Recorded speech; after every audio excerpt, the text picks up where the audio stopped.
अरुणाचल प्रदेश की लोक कथा कौन है पति। तामांग अरुणाचल की प्रसिद्ध जनजाति आपातानी के मुखिया की बेटी थी। देखने में गोरी गोरी हंसती आंखों वाली तामांग के सुनहरे बालों को देखकर जनजाति के लोग उसे सूरज देवता की बेटी मानते थे। तामांग गायन नृत्य के साथ साथ हथकरघे पर वस्त्र बनाने में भी बहुत निपुण थी।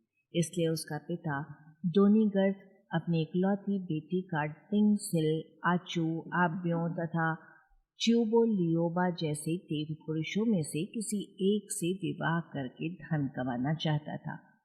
उनकी जनजाति का यही रिवाज था कि लड़के वाले लड़की के पिता को लड़की ब्याहने के लिए धन देते थे।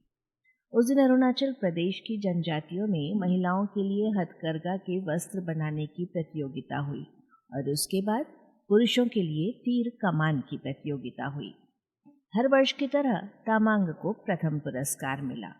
इस वर्ष तो तामांग ने कमाल कर दिया था। आकाश से नीले रंग की रेशमी शॉल पर चांद, सूरज और तारे सफेद, सुनहरे, लाल और गुलाबी रंग में बुने थे। चारों तरफ नक्षत्रों की झालर बुनकर शॉल को सजाया था। विश्वास ही नहीं होता था कि ये बुनी हुई शॉल है। लगता था कि कुशल चित्रकार ने सुंदर तस्वीर बनाई हो। उधर आबूतानी नामक युवक ने तो तीर कमान के कमाल से उड़ते हुए नकली पंछी, तितलियों के ऐसे निशाने साधे कि और कोई उसके आसपास भी नहीं रह पाया। प्रतियोगिता के बाद हुए नृत्य में तामांग और आबूतानी पहली बार मिले और पहली मुलाकात में ही एक दूसरे को चाहने लगे। उनको नृत्य करते देख लोग भी कह उठे, क्या सुंदर जोड़ी है। बाद में भी चुपके चुपके मिलते, क्योंकि दोनों को पता था कि तामांग के पिता किसी भी तरह दोनों के विवाह के लिए मंजूरी नहीं देंगे। इसलिए उन दोनों ने चुपके से विवाह कर लिया। एक दिन तामांग के पिता ने उसे बताया कि 3 देव पुरुष उससे विवाह करना चाहते हैं। तामांग ने बताया कि उसका विवाह तो हो चुका है। पिता ने कहा कि वो ऐसे विवाह को नहीं मानता, ना ही वे तीनों देव पुरुष मानेंगे। वो उनको नाराज नहीं कर सकता, इसलिए एक ही उपाय है।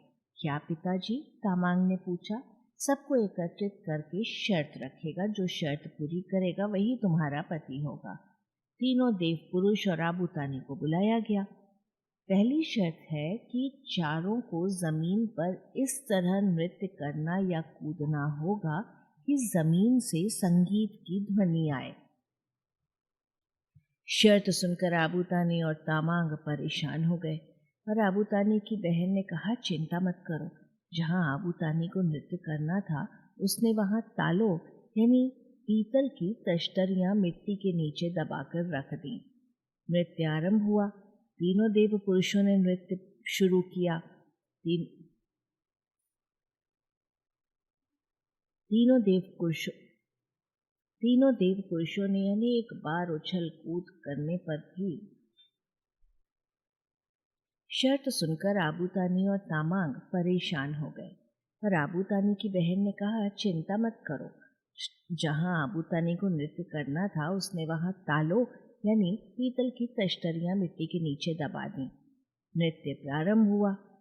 तीनों देव पुरुषों के अनेक बार उछल कूद करने पर भी कोई आवाज नहीं आई। आबूतानी ने जैसे ही नृत्य शुरू किया, हर पद न्यास के बाद टन टन की आवाज ने तार दिया। आबूतानी जीत गया। पर पिता और तीनों देव पुरुष नहीं माने। एक और शर्त रखी गई। तीर कमान से टंगलों यानी धातु के गोलाकार पर निशाना ऐसे साधना कि तीर वहीं टंगलों पर लगा रहे। इस बार भी आबूतानी की बहन ने उपाय बताया। उसने आबूतानी के तीरों की नोक पर मधुमक्खी के छत्ते से निकाली गई मोम लगाई। पहले देव पुरुष ने निशाना साधा। उसका तीर टंगलों पर जाने से पहले ही गिर गया। दूसरे देव पुरुष ने भी तीर कसा पर निशाना चूक गया। वो टंगलों के पास से गुजर गया। तीसरे देव पुरुष ने तीर टंगलों पर सही मारा। टन की आवाज भी हुई, पर तीर नीचे गिर गया। आखिर में आबूतानी ने तीर मारा। वो सीधा टंगलों के मध्य में लगा और वहीं पर लगा रहा। ये शर्त भी आबूतानी ने जीत ली। अब आखिरी शर्त होगी, अगर वो आबूतानी जीता तो वही होगा तुम्हारा पति। तमांग के पिता और तीनों देव पुरुष बोले, ये तो बेईमानी है। हर बार आबूतानी के जीतने पर और एक शर्त कहकर मुझे और आबूतानी को जुदा करने की कोशिश करते हो। तामांग क्रोधित होकर बोली। गांव के बाकी लोगों ने तामांग का साथ दिया।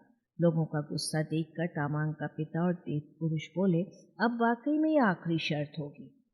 जो कोयले के टुकड़ों तथा मिट्टी के कुल्हड़े को सबसे दूर फेंकेगा वही तामांग का पति होगा। तामांग ने इस बार अपनी बुद्धि से काम लिया। उसने आबूतानी के कुल्हड़े के अंदर शहद लगा दिया और अपनी पालतू मधुमक्खियों को कोयले के चूरे से लथपथ कर दिया। एक एक करके तीनों देव पुरुषों ने कुल्हड़े फेंके और बाद में कोयले के टुकड़े। अब बारी आई आबूतानी की। उसने पूरी जोर से मिट्टी का कुल्हड़ा दूर फेंका, जो तीनों के कुल्हड़ों से अधिक दूर गिरा। फिर उसने मधुमक्खियों को मुट्ठी में पकड़कर हवा में फेंका। शहद की खुशबू से कुल्हड़े तक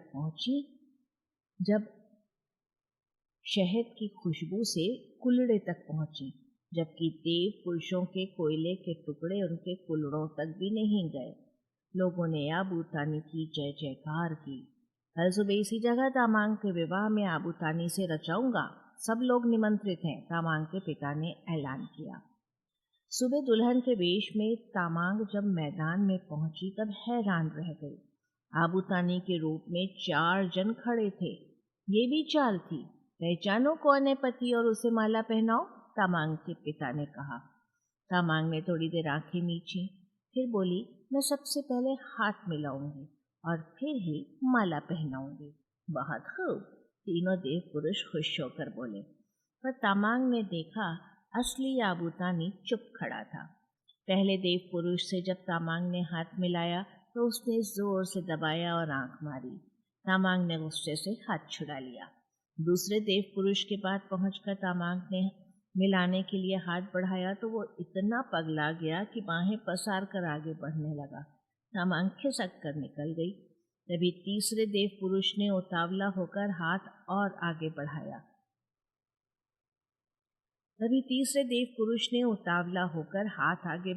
और तामांग का हाथ पकड़कर जोर जोर से हिलाने लगा। बड़ी मुश्किल से तामांग ने अपना हाथ छुड़ाया। तब वो चौथे यानी असली आबूतानी के पास पहुंची। उसने आबूतानी से हाथ मिलाया।